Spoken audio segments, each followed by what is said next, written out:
skin, within our epithelium. So that function of secretion is kind of where glands come in. It's the major function of glandular epithelium, secretion.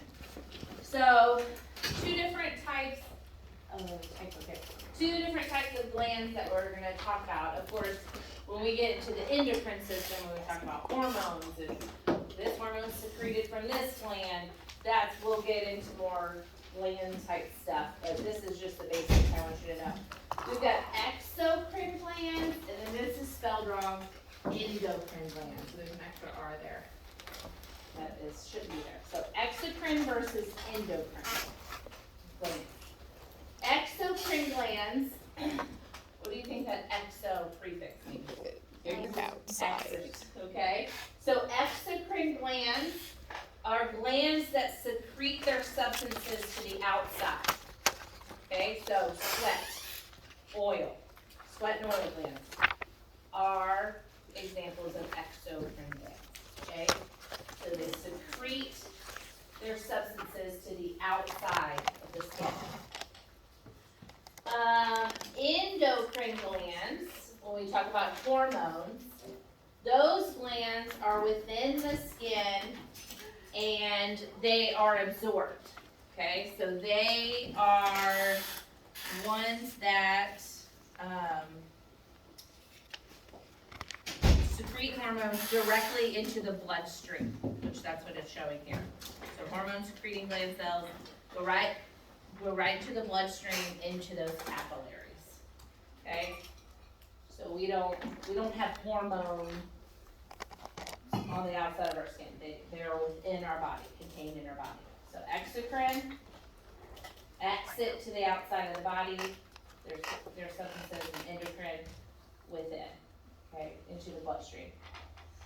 Another way we can describe these is exocrine glands have ducts, not like quack quack, ducts, okay, D-U-C-T-S.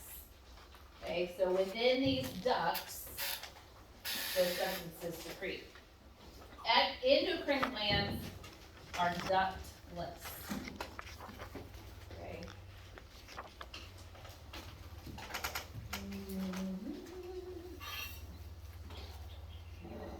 So you could add this to your epithelia. You could say glands.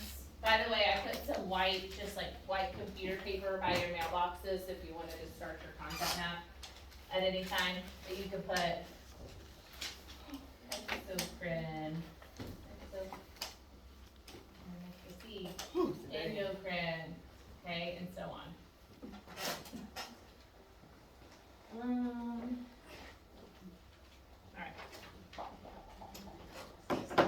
All right, a couple of review questions. Which of the following is not a function of epithelium? Secretion, protection, absorption, or would you choose? All of the above are functions. All of the above. You don't see these a lot with like nursing questions, which is good, because sometimes they can kind of confuse you. Is that a trick question? Let's see, epithelial cells can be classified according to shape. Which of the following is not a characteristic shape of epithelium? Rectangular. Okay, so which one doesn't belong? Rectangular we describe as we describe columnar as rectangular, but these are the three main shapes, okay? This is a good thing to point out with test taking strategies. Sometimes you'll see this like capitalized or bolded or stand out to you, right? Sometimes it'll just look like all the other letters, okay?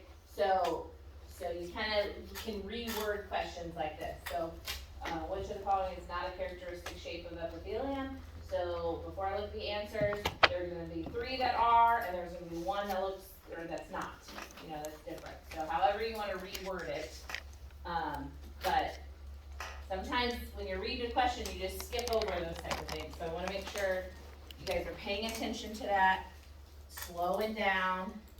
A lot of you guys finished early today. And I'm not saying that's a bad thing, because maybe you didn't second guess yourself as much and you're kind of learning that. But remember, slow down, make sure you understand the question. And if you could, I think today, you can still flag stuff, right? Yeah. That's today, yeah. Okay, so that's epithelial tissue. We talked a lot about shapes, layers. It's kind of the one that has the most stuff, even though connective tissue is the most abundant. Epithelial has like lots of different kind of things we can expand on. Glands, shapes, layers, things like that. So now we're gonna talk about connective tissue. And we'll probably just do connective tissue and we'll stop there for the day. Okay, so connective tissue, again, most abundant type of tissue. That will for sure be a question on that take-home quiz that you'll have for this. Like we said, it's in the cartilage, in the bone, in the blood, in the lymph. What is it? So kind of what are the functions? Just like it sounds, connective tissue, it connects things, okay, to the underlying structures, to the structures beside it. Kind of looks like from this picture like a web, like it connects things, like if you think of a web. Since it's in our bones, connective tissue has the function of support, being supportive. Okay, our bones support us so we can stand up, sit up, not just flop over. Let's see, it's found in adipose tissue, so it's found in our fat, so it can have the function of storage, or fat storage. It's in our blood, so things transport in our blood, how we carry oxygenated cells, that's how we carry like our electrolytes and stuff like that, so transportation happens through there. And then protection, so connective tissue is underneath epithelial tissue, so it again helps protect our muscles, organs, bones, and everything underneath that. Okay, so connective tissue is made up of an intercellular matrix. Okay, so that web look to it is actually called an intercellular matrix. Think about the Matrix movie and all like the laser beams and all that, so that's what I think of when I think of Matrix. And that's kind of how connective tissue is. Like I said, it's abundant, most abundant type of tissue in our body, and it can vary as far as like consistency. It can vary from liquid, like our blood, to hard, like our bones. Okay, those things being the main place where connective tissue is. Most connective tissue is well vascularized, so meaning it's got blood vessels through it. Okay, there's blood flowing through it. It's not avascular, it's well vascularized, or just vascularized. Exceptions being our tendons, our ligaments, and cartilage are places where we don't have blood vessels. It's got to have blood coming from other places to it. Let's see, there are some blast cells. So blast cells are like baby cells, like cells that aren't completely specialized or doing their full function. Kind of just born baby cells. So fibroblasts, chondroblasts, and osteoblasts are actually the name of that. This is a good talking point. A couple prefixes that you'll see several times. Chondro means cartilage. That's the prefix for cartilage. So chondroblasts are baby cells within the cartilage. Osteoblasts, that term osteo, anybody want to give a guess? Bone. Bone. Yep.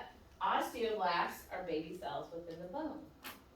Okay, so, and it comes from osteo, like osseous tissue, which we'll talk a little bit more about that. Fibroblast, I don't really know if that's in like really specific areas, coming from the word fiber. So, mainly chondro and osteo. Bless you. Thank you. Okay, and then connective tissue can have different amounts of protein fibers, so they can vary among the if we're talking about, collagen, elastin, or fine collagen, they can just vary. So those are just some terms to kind of show you examples of that.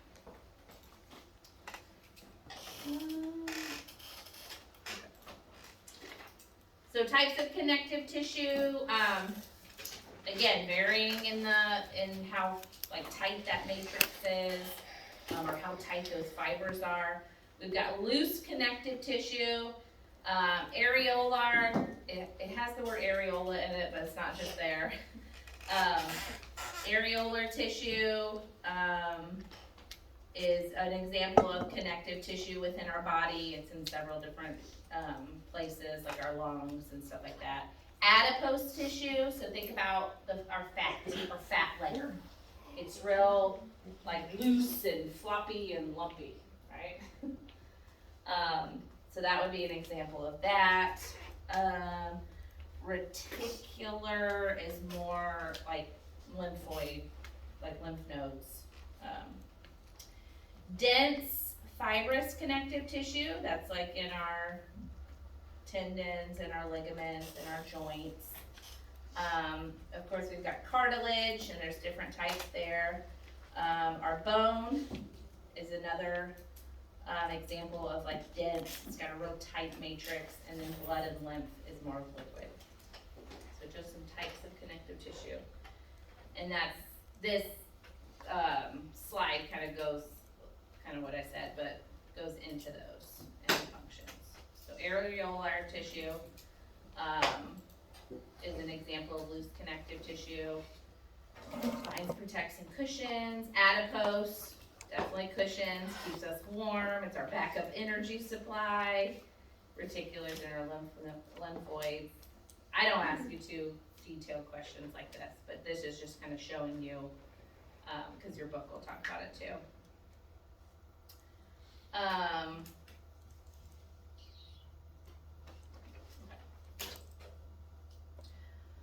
All right, so other types, cartilage. Again, that chondro word is the prefix for cartilage.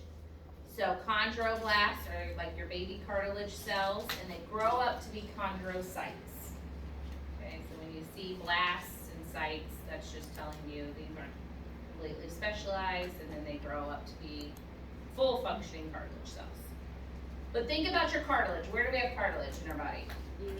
Our ears, our nose. Okay, so think about it. Firm, smooth, rubbery, kind of flexible.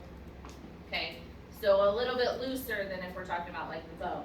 Okay, the bone, it should be bending and being rubbery and things like that. There's different types of cartilage. This gets a little bit more detailed, but there's different types of cartilage. Hyaline is the one that's specific to our nose. Fibrocartilage is in our, kind of in between our, the bones in our spine. And then the ear is elastic tissue, or elastic cartilage. All right, then we've got bone. So osseous tissue makes up our bone. What were the baby bone cells called? Osteoblasts, right? And they grow up to be osteocytes. Okay, so, and I want you to know that, because if you ever see a question of the question is talking about osteocytes or osteoblasts, I want you, that's a medical terminology thing where you're like, okay, osteo means bone. Okay, the answer is probably gonna be related to bone. Okay, so I want you to start making those connections, and that's why I give you some of this stuff. Okay, and then your blood and lymph are more of those examples of liquid connective tissue found in vessels, whether we're talking about lymph vessels or blood vessels. And here's just a picture from your book of locations of connective tissue. All right, so which of the following is not an example of connective tissue? What would you pick? Okay, good. Because what is that an example of? What we talked about, what was the first type of tissue? Epithelium. Yep. Okay. Adipose tissue performs which of the following functions? Insulation, protection, support, or all the above? All the above. Okay. All right, I think I'm gonna stop there. I know it's really early, so you guys are gonna have a long lunch. But since you guys had a proctored quiz today, I try not to give you too much, because I know your brains are depressing. We'll grade your cell projects. I have them all